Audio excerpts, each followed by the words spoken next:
This one is called Crush and Rush Hour, and I saw this happen. This is a lot of the stuff, you know, is a poet you just think about and think of scenarios. This one was a true life incident that I actually saw. And I think it's something that every dude is going to have to face at some time. So it's one of the 10 years of no license in Boston. This is probably my most significant memory from the T. Okay. Crush and Rush Hour. I saw a guy become a ghost on the train from work last Thursday. Sublimated right in front of everyone and never saw it coming. He boarded underground among a horde of others. Nothing of him struck me in the least. Barely in his 60s at the oldest, a decent head of hair above the smallest paunch, and no one's notion of the prime of life, yet still several seasons shy of old. Fresh out some 9 to 5, blue button down, black tie, a beaten leather messenger bag, bags beneath his eyes.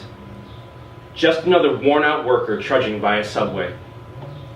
If not for his haunting, I'd have forgot him as soon as I looked back at my book. But before I had the chance, I observed a girl in the first part of her 20s jump quickly to her feet to offer him her seat while seeming thoroughly chagrined at having kept it for the seconds since his entrance. She moved aside and swept her hand behind her and across the seat, like a sculptor dropping cloth to reveal some public-pleasing masterpiece.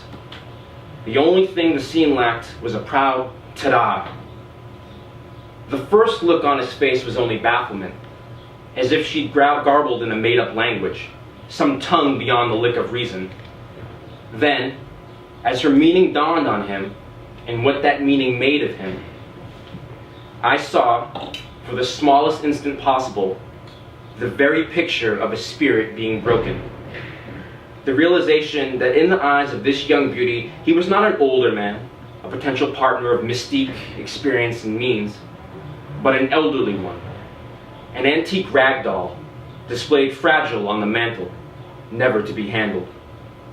With that single gesture, he became a phantom of his former self-perception, a sudden shadow, howling in the halls of the blacked-out house where his pride had once resided. A horror so severe, my own ego felt the chill across the car. Still, a spark of something in him fired.